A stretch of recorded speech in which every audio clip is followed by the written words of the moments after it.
What's good, Eagles fans? This is the House of Birds podcast, and I'm your host, Moochie Moochie, with my comrades. I got, I got fired. I got Howie must be fired. I got fired JG and Howie, and I got Eagles Uncensored. What's good with y'all?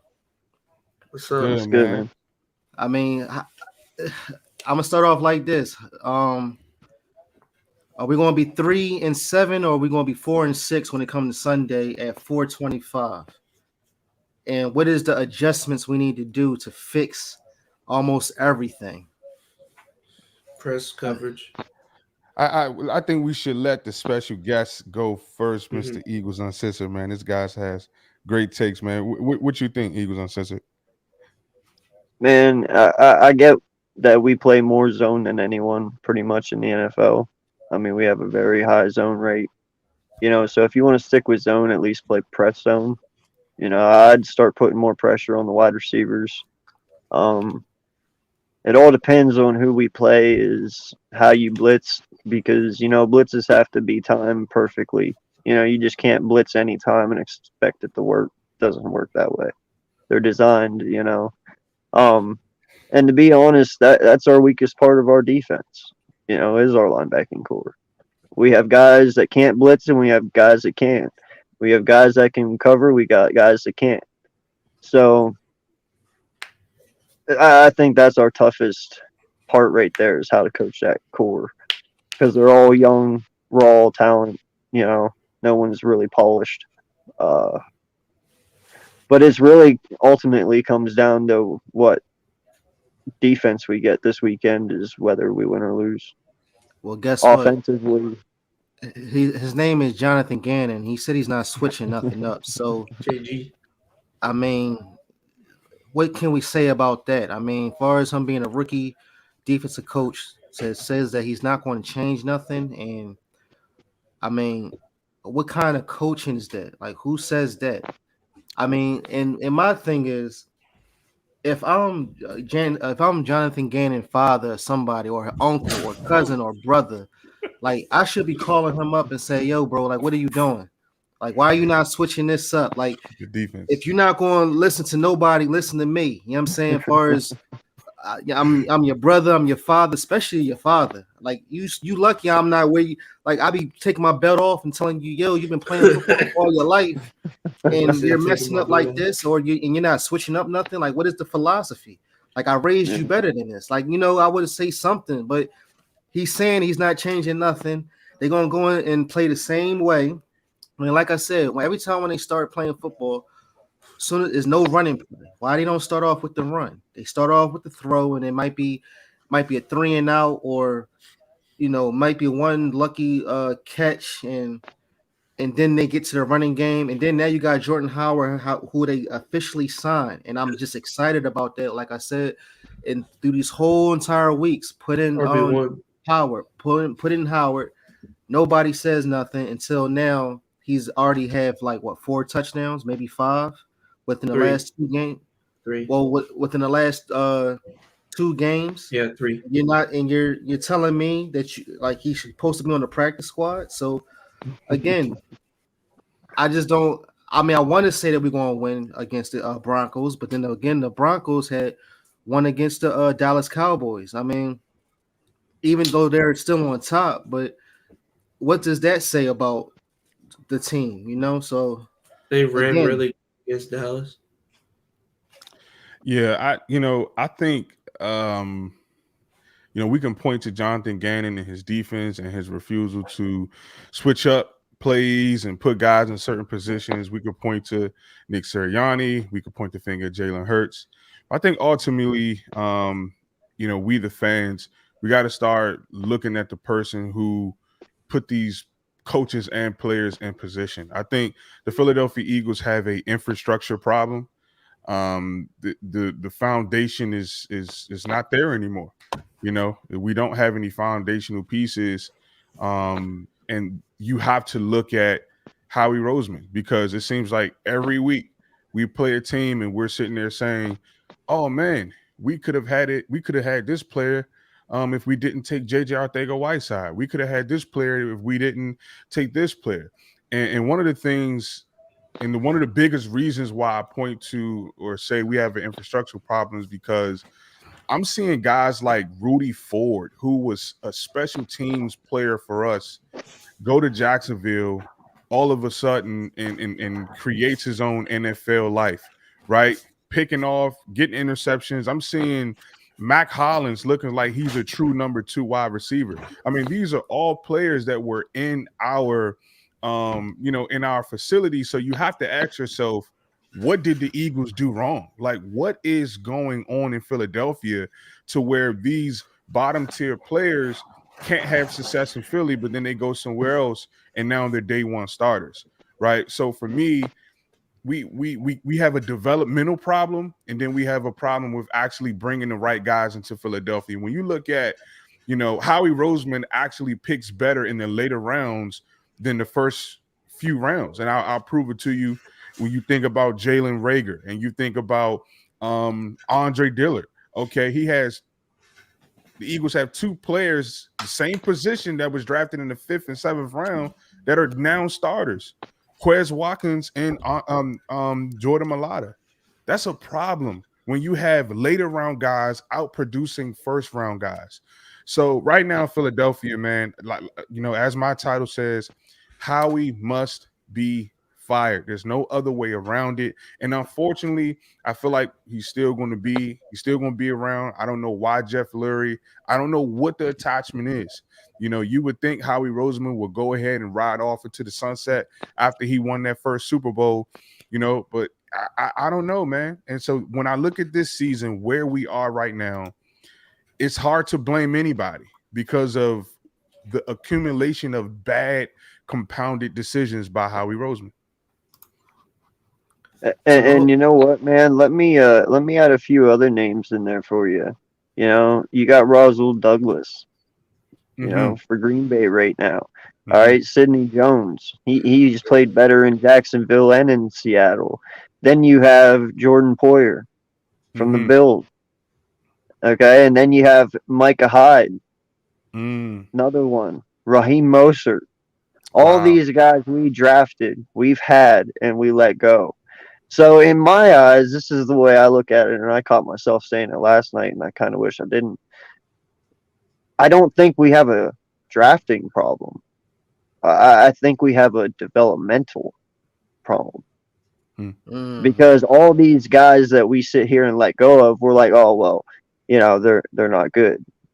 And they haven't touched our field, but yet they go on to other teams and they end up breaking out. Well, to me, that means you can't develop players. Well, can I add on to that really quick? And this is why I feel like it points to Howie Roseman. Can we all agree that Doug Peterson would still be in Midnight Green if Howie Roseman and Jeff Lurie would go ahead and let him pick his coaches to develop? Right? So our front office won't even give our coaches the autonomy to go ahead and say, I want this coach, I want that coach, and this is how I want to go about, building up my roster. And to me, everything for me points back to Howie some way, somehow. Like, he is a common denominator. Even the Super Bowl year, I said I tried to give him that, but I said, you know what? No, that was Joe Douglas. That was really Joe Douglas. Those were his picks, bringing in Alshon, bringing in LeGarrette Blunt, bringing in those key players.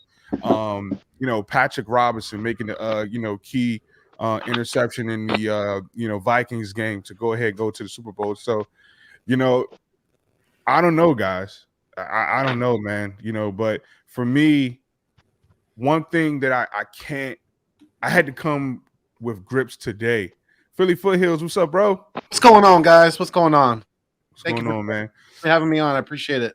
Yes, sir. Thank you for being on. Of course. One of the things that I was thinking about, today, I just couldn't get in my mind, was just like, people are so unappreciative of Jalen Hurts, man.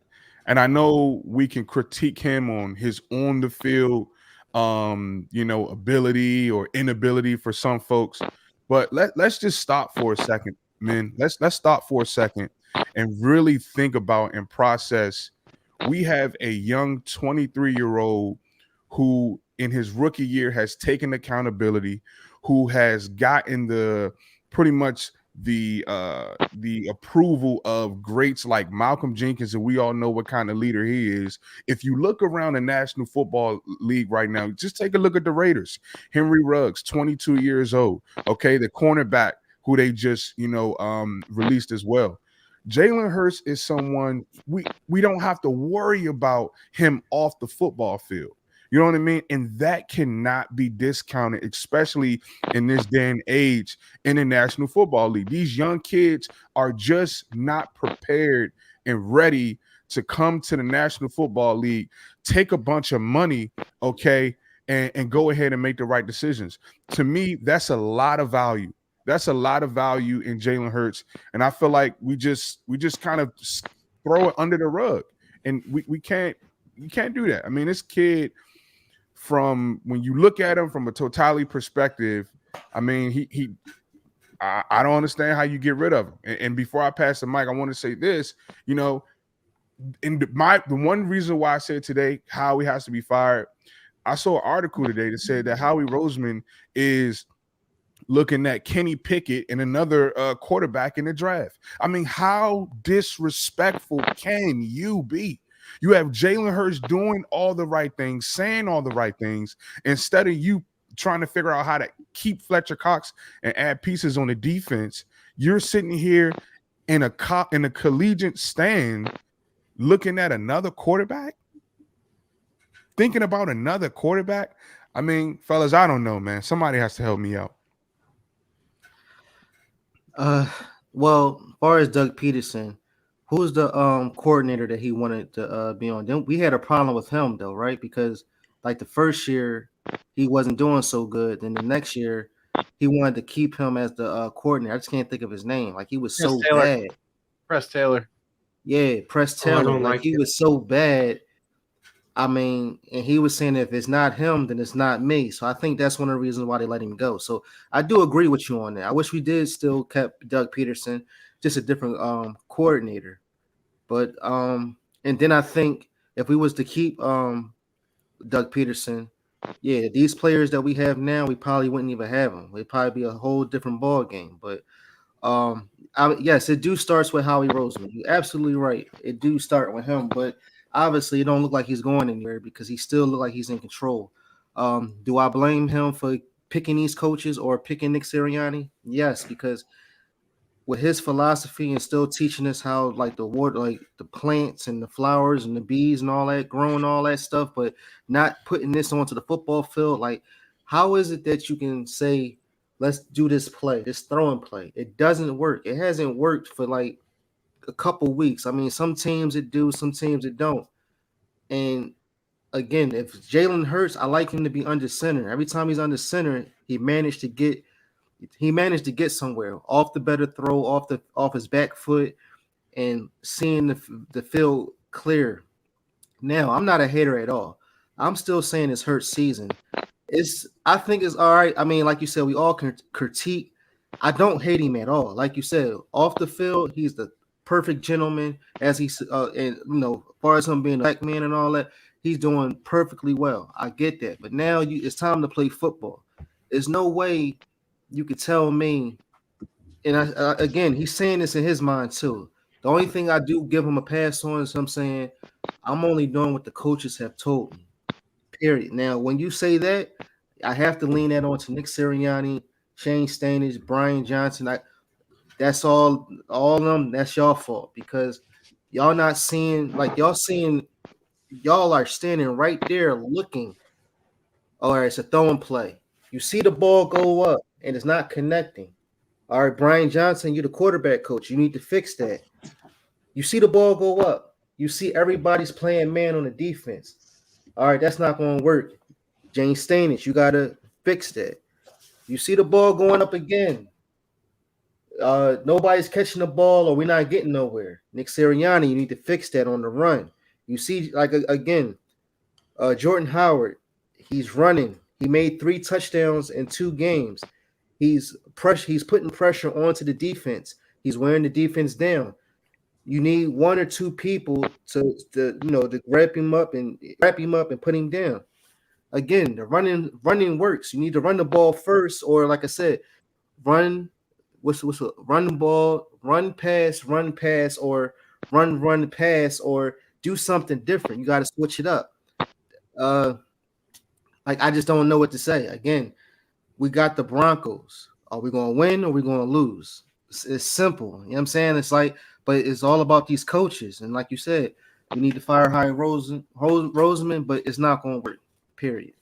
We already know this. Like and didn't feel like we saying the same thing over and over again. I mean, Because he's already got. I didn't mean to interrupt you, Mooch, but he's already got a scapegoat right now, right? Who's the scapegoat right now for Howie? Jalen Hurts.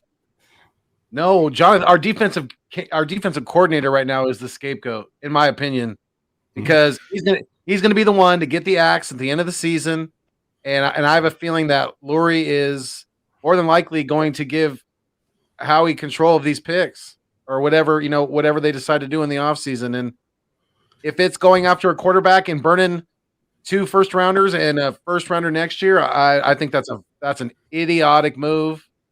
We need to invest heavily in defense in this draft. Absolutely. Yeah, but Pablo already. But again, Pablo is not a coach. He's not. He's a fan, a diehard Eagles fan. He already said what players need to be picked. But guess what? We're talking about Howie Roseman. He's not going to. You know what I'm saying? Like, I guarantee you, every pick that Pablo said, I gotta write them down. And when the draft comes, and you pick totally different people that we DK Metcalf we could have had, Jefferson we could have had. We had every person that we thought we was going to get, we didn't get. I didn't even know we were supposed to get Jalen Hurts. Anybody else but Derek Barnett we could have got. You understand? So my new saying, I'm gonna put it on my marquee. Number 96 needs to hit the bricks. That I am so tired of that guy. I'm sick of Derek Barnett. Yeah, some big sword players. Only reason why I'm not too headstrong on Derek Barnett is because of the Super Bowl. Because I mean, if that was the only play that he could do for us, cool, for sure. So, yep. Go ahead. I feel like his time in Philadelphia, he did what. You're right. He contributed in a big way that year, but especially with that fumble recovery, his time has passed in Philly. Yeah, guys, let me ask you guys this question, because when I look at this roster and how it's currently constructed, because I think if we can take those first round picks and foothills, like you mentioned earlier, sort of allocated towards the defense, I feel like we can be where we need to be. You guys remember, the Donovan McNabb era, right? When all he had was Todd Pinkston, L.J. Smith, Freddie Mitchell, Brian Westbrook. I kind of feel like that's really our offense now. Really, maybe we have a few better pieces. Like, I don't know if we had a Devontae Smith at the time. We obviously didn't. But do you guys think we're a few picks away? You know what I mean? Like, are we really a few picks away? Or is it going to take a coaching change? Like, what do the Eagles have to do so that we can legitimately be, a playoff team next year? I think we need a veteran receiver alongside Devontae, because right now I like Quez, but Quez isn't going to be – I mean, he's a burner, but, like, other than that, he's okay. Rager has been so far a bust. He could prove me wrong, but so far he's been a bust. So, I mean, right now I think we need to get a vet wide receiver to pair up with Devontae, and then we got Goddard. We're going to get Miles back. I mean, I don't know if Miles could ever stay healthy in a season. But... Yeah, and I don't want to look too far ahead, but I mean, it's week 9, fellas. I mean, we're 3-6. I think we're at that point where it's like, it's finger pointing season right now. I mean, it's finger pointing season. Like, somebody has to take responsibility for this. So, I mean, it's just that bad in Philadelphia where I'm already just focused on the offseason already. Unfortunately, I don't want to do that, but I mean, it's just what it is. I mean, it's kind of bad when players come out saying, I'm not the DC. I just do what I'm told. Yeah. It is. That's not a good look. Definitely not a good look. All right. Well, how do y'all feel about Odell Beckham coming over? He's not gonna happen. I don't want it. It may not happen, but here's why I would want him on the field. Yeah, because at first I said, nah, you know, stay healthy. Healthy. His health, and then off the field, right? The drama thing, whatever. It's just the whatever. So, but I said, you know what? The reason why I would sign him, even just for the rest of this season, is because if you're going to try to evaluate Jalen Hurts, give him a receiver like Odell Beckham. If you really want to see what you have in Jalen Hurts, go ahead and give him an Odell Beckham Jr. That's now you can sort of evaluate the correct way, because now you're not depending on Devontae Smith, oh, by the way, who's your rookie, to make every single play. Now you're really giving him a true bona fide playmaker that can make plays with him. So initially I said no to Odell Beckham, but I mean, he cleared waivers. If he comes in, if he's cheap, you know, I think his 3 teams right now, I think, are the Saints, Green Bay, and LA. I know the Patriots. I know the Patriots were one of them. I thought it was the Chiefs. He said he wants to go to a contender. Yeah, but I also think he wants to go to a place where he can get his numbers. Right, he's not going to go to be a number one. Yeah, he's not going to go to Tampa Bay where he's going to be buried on the depth chart. He's not going to go somewhere like that. Yeah. Well, again, and you know that's the thing. You know, I got to agree with Pablo here, man. You look at this so far, he has not had a fair evaluation. You know, I agree. Our wide receiver core has its potential is much higher than what it has been in years past. But these guys aren't great yet. They're not. You know, Devontae Smith, who's a rookie, leaps above the other two already. You know, I mean, you can clearly see it. And it's not fair with who he's got throwing to. And he's already at 1,900 yards, 16 touchdowns, and 4 interceptions. Like that's pretty impressive already. With the little weapons he has, he's making something out of nothing. Mm-hmm. You know, so I walked the line on that one. You know, if you get him, okay. If you don't, okay. You know, it is what it is. But you have to keep going with Jalen into next year. Unfortunately, I don't think anyone goes this year. You know, sadly to say, it is what it is. You know, Doug Peterson got his chance. It's only fair Nick gets his. You know, I know it's bad, but it is what it is. That's how the business goes. And, you know, to be successful next year. Did we lose him? Yeah, I think we lost him. Yeah. I guess StreamYard didn't like what I was saying. Probably Howie Roseman. Right? Howie's guys are hacking in. He's hacking onto his Wi-Fi. Well, put it like this: what if it was Nick Sirianni in a different, in another, yeah. Can you hear me now? Yeah. Yeah. Go ahead, bro. You can finish your take. You there, AK? Oh. Maybe not. I think his Wi-Fi is going in and out. It's all good. He can pop back in.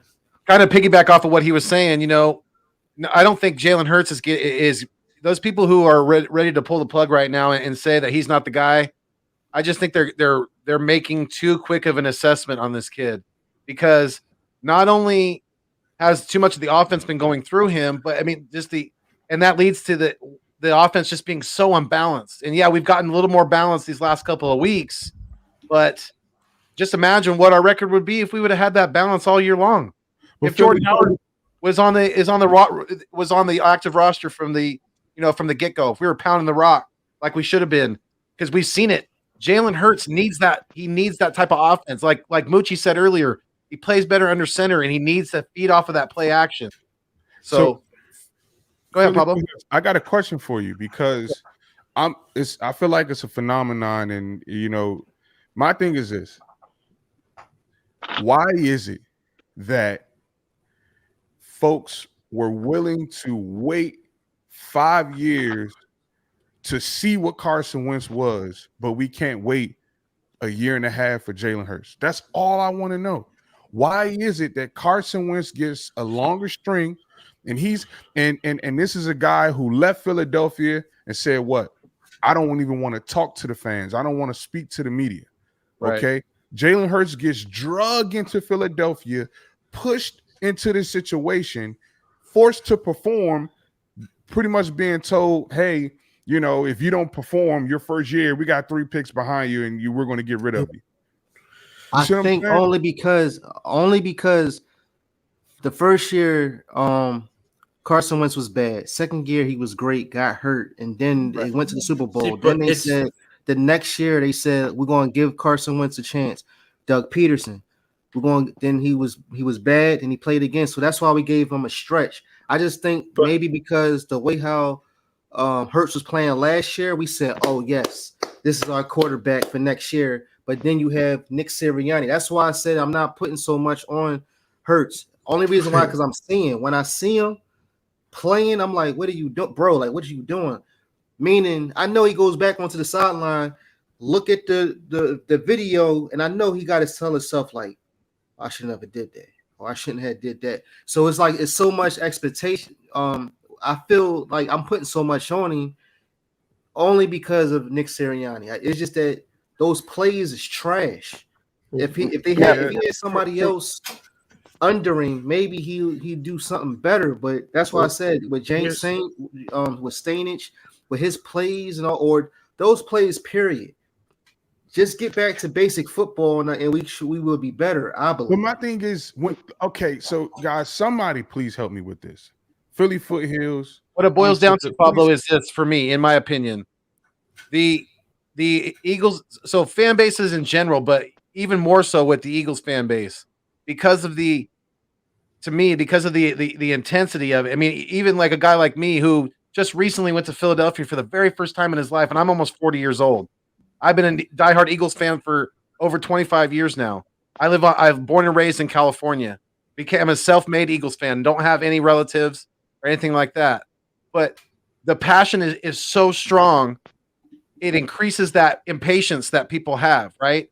And even so, and call me crazy, but I have my opinion is that the faster and quicker that we get our technology, our information, the more impatient it makes us as humans, as humanity. So that's just increasing. That's just making it worse. The fact that you see it everywhere. You see it in the store when people get in fights in Walmart. You see it in road rage. You see it all over the place. That people are so impatient these days. That's what it really boils down to, in my opinion. Yeah, I don't get it because I'm trying to like get in Jeff Lurie's head, and I'm like, okay, how do you sit there and you're like, okay, you have Nick Sirianni, former Division III player, unproven, Jonathan Gannon, unproven, Shane Steichen, unproven. How do you make it make sense in your head to go ahead and say these are the guys? Like Jeff Lurie, you're not getting any younger, bro. Like, and you can't take that money with you when you leave. So, like, to me, it's like you're wasting time. You know what I mean? So for me, why not go and get a proven quarterback coach and Josh McDaniels to work with the Jalen Hurts? So a lot of these problems Jeff Lurie created because he could have brought in a seasoned head coach that would have said, hey, Jalen, not that read, not the D ball, go to the check down, right? Whereas you have Nick Sirianni, yeah, guys, we're still trying to figure out where the blitz is coming from. I mean, this is the problem. The problem is you have an incompetent head coach. I'm gonna just tell you what it is. Nick Sirianni, and so what he does to make up for the incompetency is he tries to joke around and laugh and do all. If you don't know where a blitz is coming, if you don't know 7 games into the season to run the football, I mean, it's a joke. Right. It took you 7 weeks to go ahead and say we're going to stay committed to running the football. How is that humanly possible? That's really bad. Talk to me, guys, because my mind, I can't figure it out inside. But this is what I'm saying. Wait until Sunday comes. I'm going to personally call you up. No, I'm going to FaceTime you and say, watch the first play. It's not even a run. And then it's like, all right, so now this is where we starting off again. Again, this is every game. Well, Moochie, I don't think it's so much so the first play. I mean, if by the in the fourth quarter they run the ball 40 times, that's what I care about. You know, my thing is when Miles Sanders was healthy, you only give him one touch in the first half. So 1 week you got Jalen Hurts throwing 40 attempts. The next week you run the ball 40 times. This offense is all over the place. You have no identity. Our draft picks are right, Danny. We don't have it. We don't have an identity. Our draft picks are not cashing in. I mean, Howie has to go, man. He has to go. What is it going to take? There was legit like a picture, and it showed like best offenses with bad defenses, good offense, good defense, bad offense, good defense, bad offense, and legit right in the chart, Philly was right in the middle. It's like not even they can figure us out, right? Because like here's the thing, like I get like people are saying we're more balanced, but honestly they completely flipped it. We went from passing the ball almost 40 times a game to running the ball almost 40 times a game. It's not even balanced. Technically, it's still imbalance. Right? They completely just flipped it. Yep. Like because if you look at the stats, you would think Jalen Hurts just can't throw the football at all. Mm-hmm. Good. What do you call it? Jalen was averaging 32 attempts per game in the first 7 weeks, and over the past 2 games, he has 33 attempts total. And you know what that says to the fans? You know what kind of signal and message it says to us? We don't trust him. He can't throw. Yeah, he says he can't. Either he can't throw, or he's a Lamar Jackson style quarterback, and you can't win that way. Look at Lamar now, arguably the MVP. Yeah, and that's what I was saying. You know, Richie MC says Hurts better stats than Hurts has better stats than Mac Jones. Thank you, LB, for that recent tweet. Yeah. So my thing is, I was just gonna say, he's the only QB with 22,000 yards and less than 5 takeaways, ranked 7th in total yards and 7th in total first downs. He has the 3rd highest red zone passer rating of 112.5. He has 9 touchdowns on 60% completion percentage, 175 yards in the red zone, and he has 21 carries and 5 touchdowns in the red zone. You mean 2,200 yards? I doubt it says he has 22,000 yards. Oh, yeah, 2,200. Yeah, I meant to say 2,025. I think the stats, I mean, can we all give a hand raise whoever's in favor for Jalen Hurts? I mean, okay, I was about to say he was yeah. Moochie, let me ask you this question. Absolutely. If not Jalen Hurts, I think the $1 million question for you, because you've been on this for a few weeks now. If not Jalen Hurts, then who? Y'all refresh my memory of saying I'm only saying based off what I see. All these stats they fine and good, but I guess it's off of the hurry up offense of the 3rd and 4th quarter, meaning hurry up and make a touchdown. Like, how did they like? It wasn't like none of these games other than the Lions game they had control of.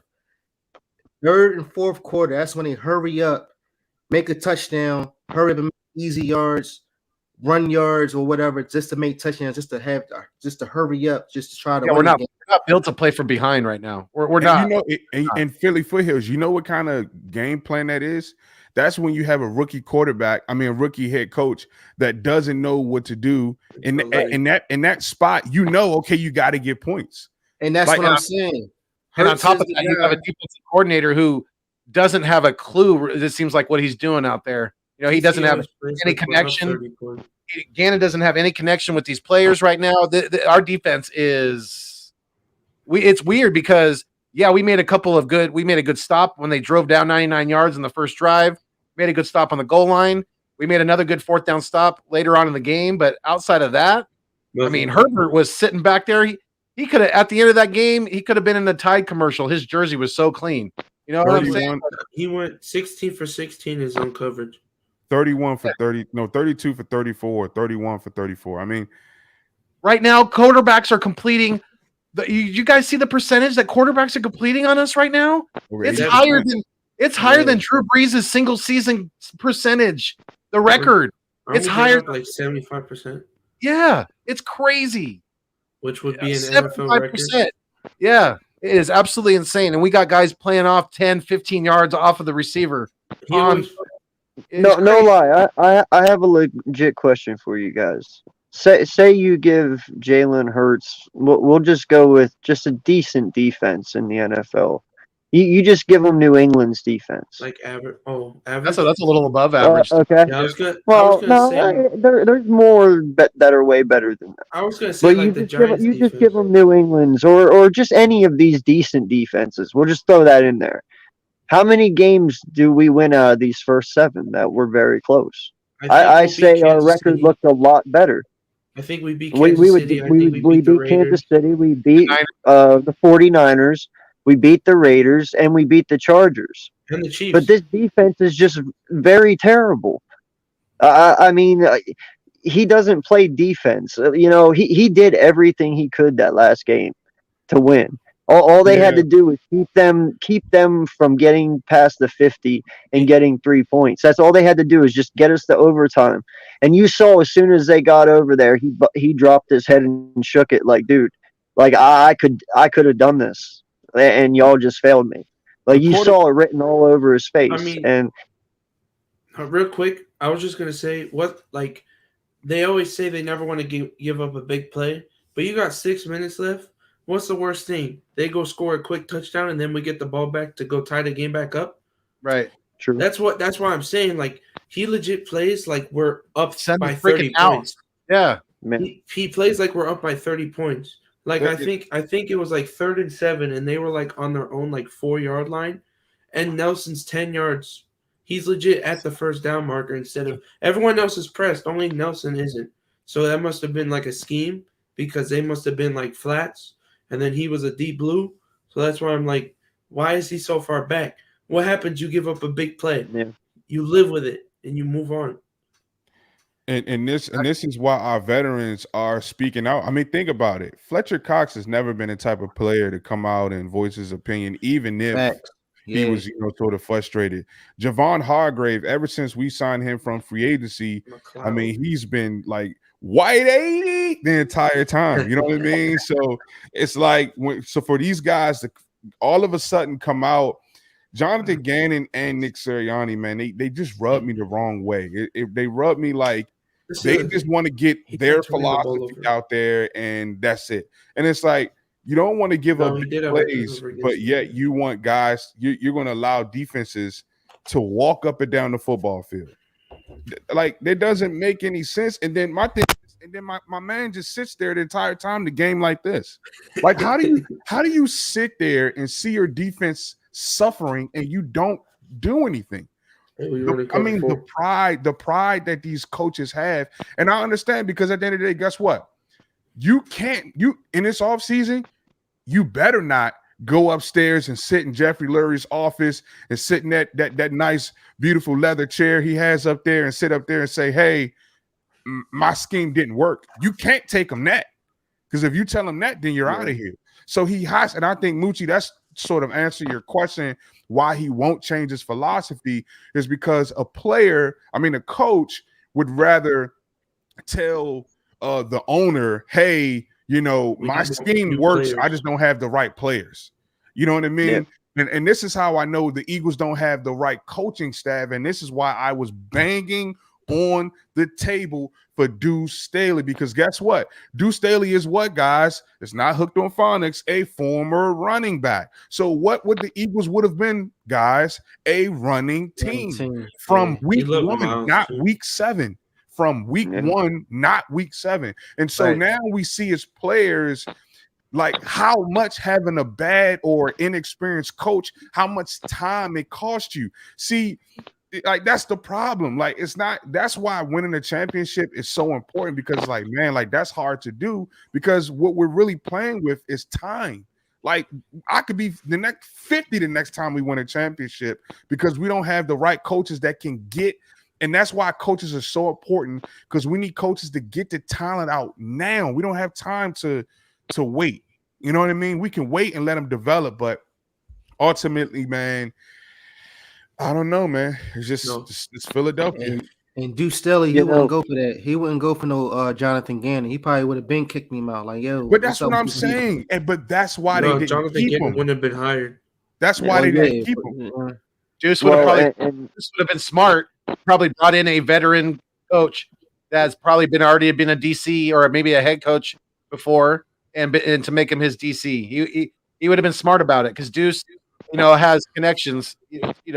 Through his playing career, coaching career, he's been in the league a long time now. So I think he would have easily filled that role and he would have been smart about it. I don't think he would have hired somebody who's never been a defensive coordinator before. I'll say this. My bad. I'll go ahead, Eagles. I was just gonna say. I was just gonna say what probably should have happened. My bad. Yeah, I was just gonna say Doug should have stayed head coach.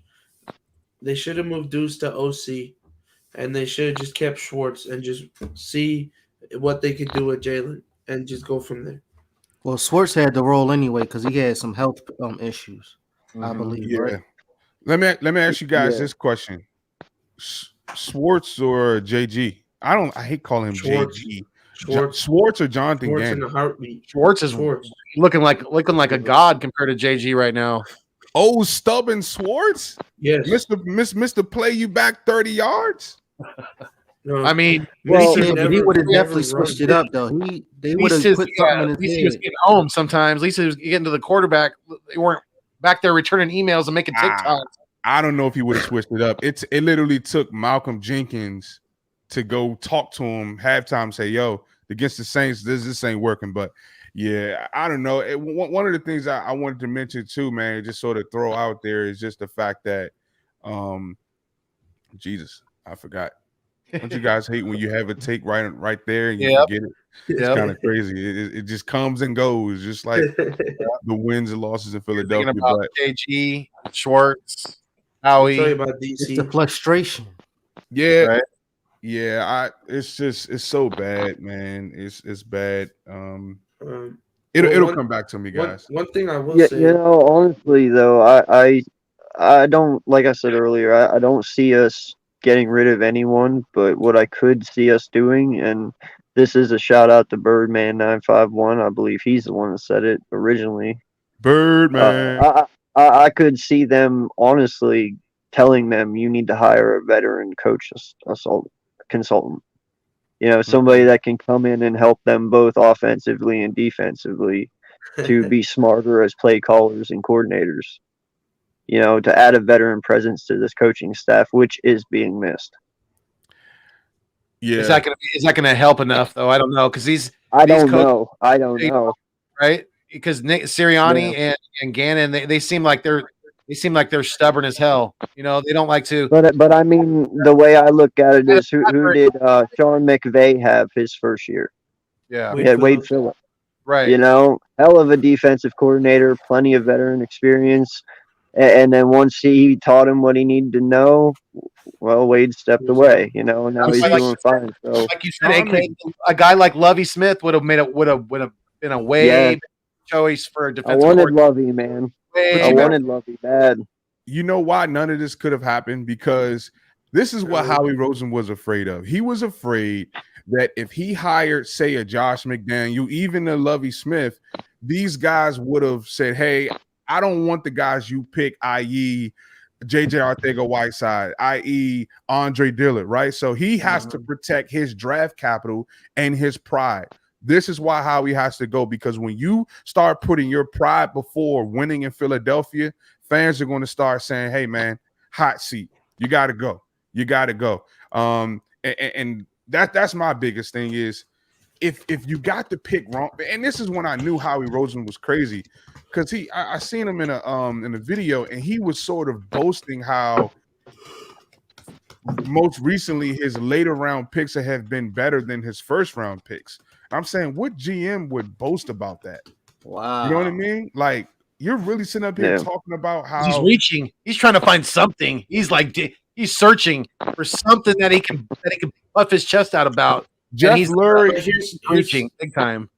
One other thing, as we're talking about him, I mean, it also depends. Like, depending on how good Jalen is how much it'll save Howie's job, because Howie can just be like, "Look, Carson, I had a feeling Carson wanted to leave, so I went and got the replacement, and look how good he is now." But see, the problem with that is he's already screwed himself, because he's already thrown the whole quarterback factory thing out there. That's what so I'm you saying. say that, but you're sitting in the stands already trying to recruit, looking at the top quarterbacks. Man, what message does that send to your quarterback? None of the QBs coming out of college are better than Jalen right now. Yeah, that's what I'm saying. That's how. Well, and I mean, you also have to look at Dillard, man. How crappy he's been. You know, you have to look at all these picks that he's had that, you know, have not panned out to be what they should have been, and that falls back on him as well. You know, and you know why? And we I'll say it all day. Derek Barnett, he's got more personal fouls than sacks in his career. 24 to 20. Got to go.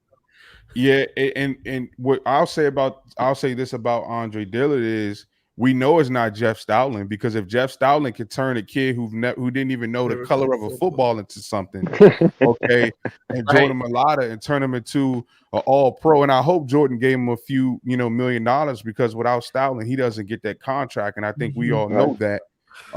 But that's how you know the talent. Thank you. He just wasn't there, man. So I don't know what Howie is looking at, but I'm hoping that he can humble himself. I'm hoping that he can humble himself and just stop. Like, I feel like Jeff Lurie has to save Howie from himself.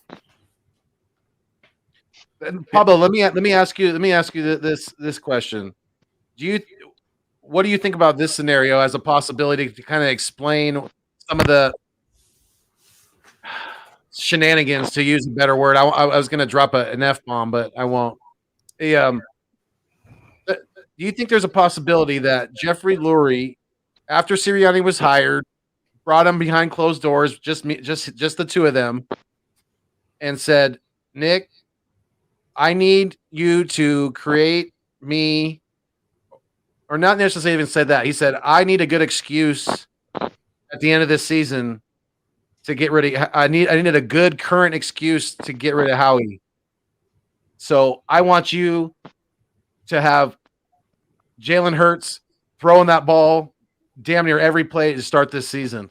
I want a majority of the offense to go through Jalen, because I know that he is way too young and way too unpolished to succeed with this young core that he has around him in weapons wise on the offensive side of the ball." It's funny, he didn't do that bad. I mean, if I'm being honest, I hope that happened. I don't think it happened, but I hope that happened. I hope yes. Right. I sure do hope. I hope that conversation happened. I mean, it's working. I do too. Right. It was working for 7 weeks. I mean, until we changed it up a couple weeks ago. Right after, as soon as Miles goes out, it seems like, all of a sudden they smell the roses. No pun intended. You know why? I appreciate you saying that. I appreciate you saying that, because I don't know if it's just me, but I'll just put this out there. For some reason, I feel like somebody is messing with Jalen Hurts inside of Philadelphia. I'm just getting this, like, make him look bad, or like, I don't know what it is. I feel like somebody doesn't want him there, and it's weird because we know how he wanted to get him. You wouldn't get rid of Carson Wentz to. Maybe it's Jeff Lurie. I don't know, but it's weird, and it's like, but Howie wanted him because he couldn't get Russell, but then he's already scouting the top quarterbacks in this draft. Like, if Jalen is your guy, I don't want to see. And because you're scouting players, you're scouting players week 9. That don't seem a little weird to you guys? Well, I mean, can I give you? can I give you another scenario? And I threw this out there the other day. We all agree that this is more along the lines of an evaluation year, correct? Pretty much for everyone moving forward with Nick. Mhm. All Absolutely. right. I believe, though, we went about it the complete wrong way, and Foothills knows where I'm going with this because I said it on our podcast. I believe you saw the first 7 games and Jalen having the ball 85% of our offense is because that was his evaluation period for our quarterback. That evaluated our offensive line and pass protection. That evaluated our wide receivers, and that evaluated Jalen Hurts. And now you see the reason. Not on the Now you quarterback. see the reason for the flip towards running because now you're evaluating the offensive line for run blocking. You're evaluating Jalen Hurts more in the play action now, and also handing the ball off, and your running backs, and your pass blocking for your tight ends, your wide receivers. Bro, this sounds It's like just some we're going Illuminati, about it bro. way far the wrong way. Sounds like some Illuminati, bro. But it makes sense. Yeah, It kind of does. And then if that's the case, then they didn't have any plans on winning from the gate this year. Like you said, it I was don't believe they did. yeah. So let me You ask you might- guys this question. Everybody who was like, oh, flexing, yeah, we're not gonna tank, go beat the Giants. How y'all feel now with 3 first-round picks? Y'all still want to not tank, or because me I still want to honestly, kill the Giants. I'm tanking, bro. I'm listen, I'm thinking future. That's just me. We got the Now Dolphins. remember, if we beat the Giants, Jalen Hurts is not on to Devontae Smith, and I'm not somebody that's like, I would never teach my son to lose on purpose. But when you know that this is a business, sometimes you have to make business decisions. And can I be honest? The Eagles really can't. The Eagles fan base can't really talk about tanking when we accepted it from our basketball team. Can we be honest? I mean, No, Eagles fans are Sixers fans. no, that I'm sure most of them are. Why did I I'm a say that, Bulls man? fan. Sorry. Yeah, got one. All right, He but and why? Foothills is a Bulls fan too. But why Hey, tank Bulls. now? And even if we Sixers have too, 3 though. picks, y'all still want the Yeah. same coaches next year because y'all said y'all want the coaches to develop. No, These I coaches don't are want going to do the Jonathan same Gannon here. thing. I'm Yeah, okay. I'm cool with offense. I just don't. No, I'm I don't care who the coaches are as long as we're winning. But Next I'm year, just though. saying I just know how we've treated coaches in the past. And because of the limited experience that Doug Peterson had coming in, yeah, granted his first year went a little better than what Nick's is going, but we don't also know what's going to happen in these next 8 games. You know, we don't. Something could flip, something could happen, and next thing you know, it could be okay. I don't know, but Watch we finish 9-8. that would be amazing. But The problem is that that we're continuously, you know, We're playing a bunch of bad quarterbacks. the 6 sacks that we got in week, you know, against the Lions did not tell the truth about our defense. You know, no. we're not getting home enough, all the time. and these quarterbacks are just sitting back there and picking us apart. And you can't say that our secondary is terrible because how long do you expect these guys to hold up for? You know, they can only do so much back there. And But I when you blame that on go ahead, Pablo. no. Go ahead. I thought you were finished. Go ahead. My bad. I was just gonna say, you know, I just think that the people that are saying that you know, Steven Nelson's garbage. I hope they're hoping he's gone. He probably will be, but I don't think the secondary is really playing that bad. They're just being put in bad position, and they're having way too much on their plate. You know, the quarterbacks are just sitting back there with so much time in the pocket, clean pockets, just be able to go through the first, second, third progression with ease.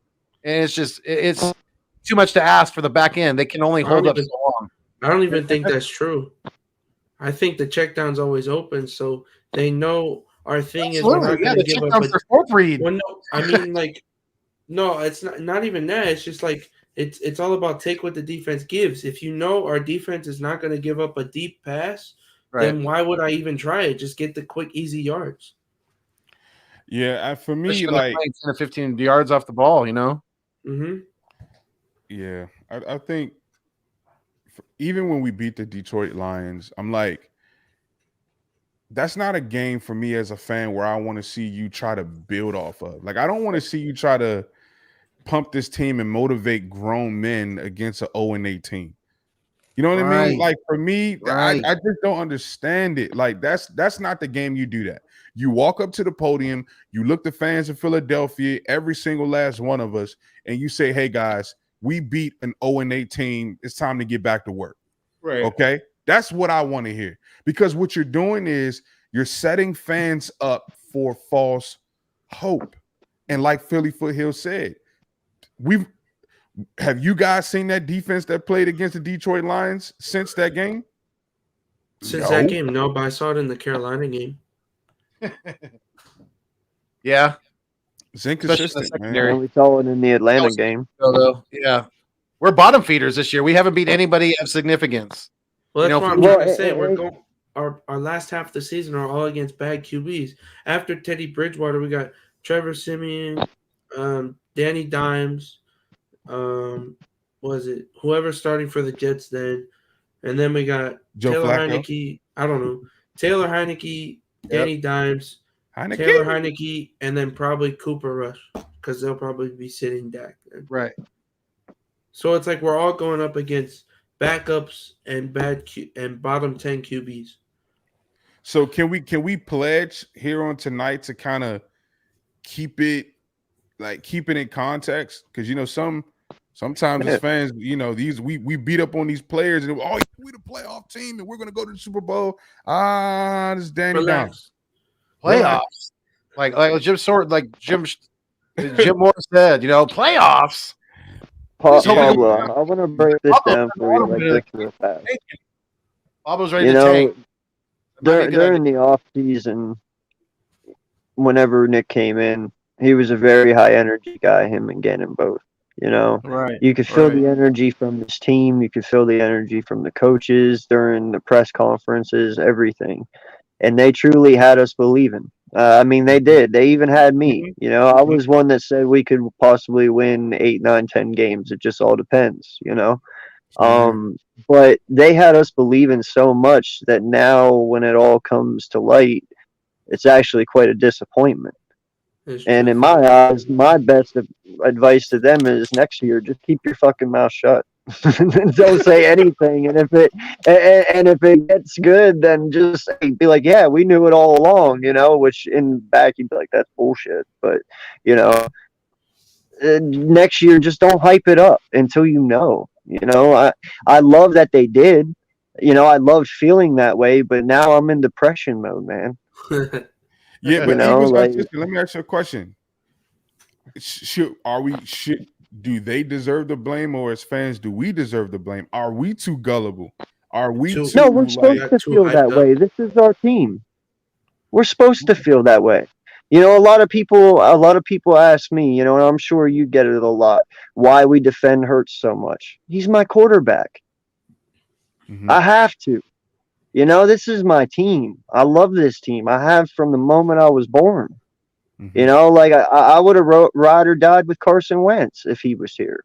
It doesn't matter who's under. It doesn't matter. With Carson. I'm just saying, though, it doesn't matter who's under center, man. This is still my team, and I still believe in them.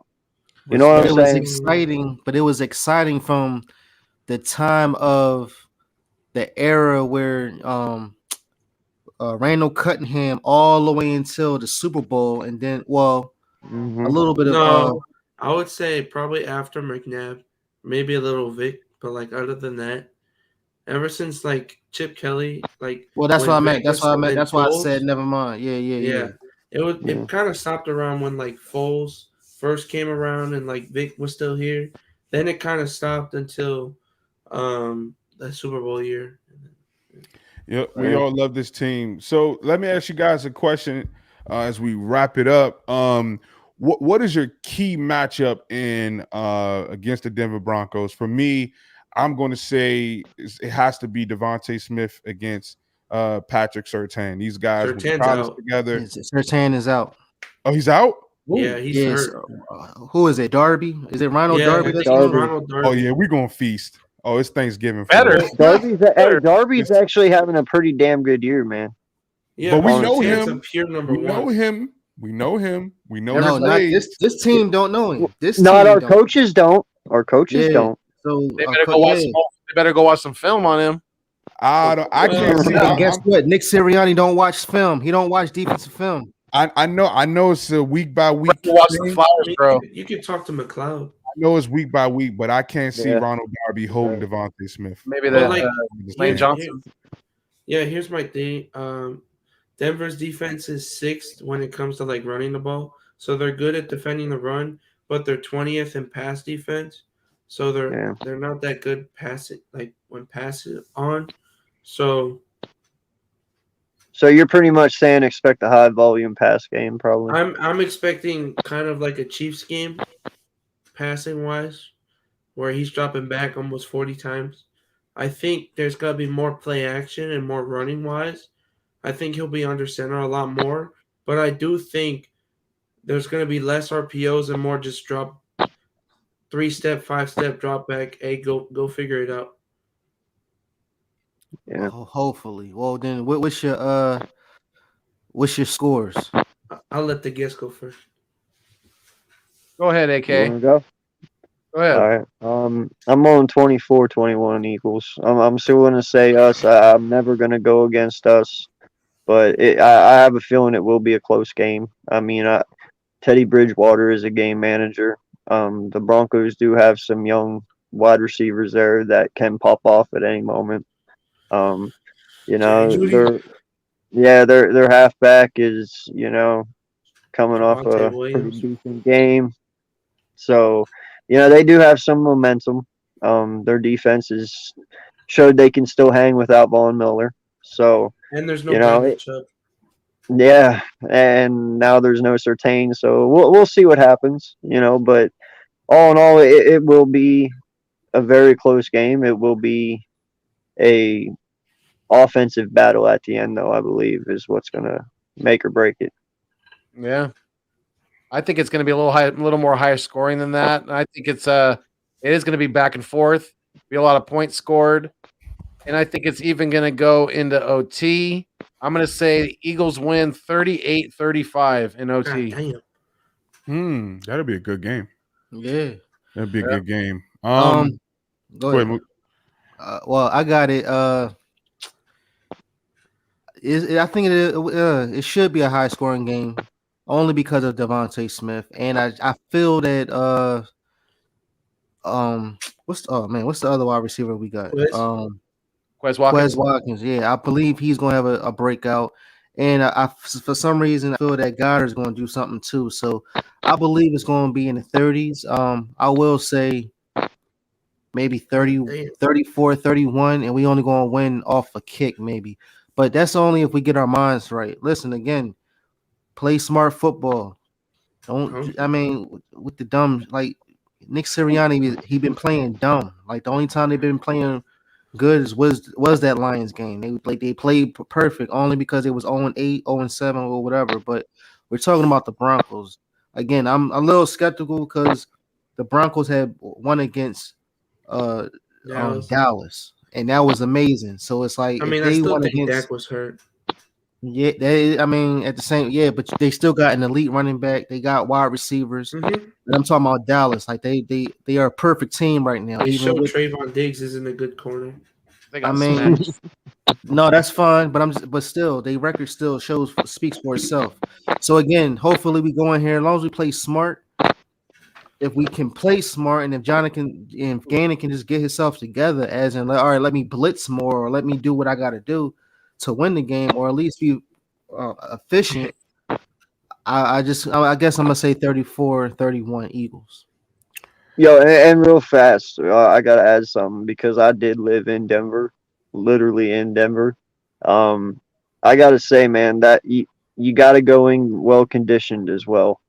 That air quality is no joke, man. Because I'm telling you, I'm a very fit individual. I'm 150 pounds. And I can run. It's hard to run in Denver. It really takes the air out of you, man. It really does. And my brother-in-law, he was sitting there running, laughing at me. He's like, "What's wrong? I thought you were in shape." I was like, "I don't know how y'all do this up here. Like, the oxygen masks are real, man. You need In them. air. It's bad." Yep. Yeah. And I'm glad you said that because I think, with you making that point, I think, Nick Sirianni is going to be important for him to get this offensive line, going fast, and running the Yeah. football, allowing them to, be dominant. But for me, I'm gonna go.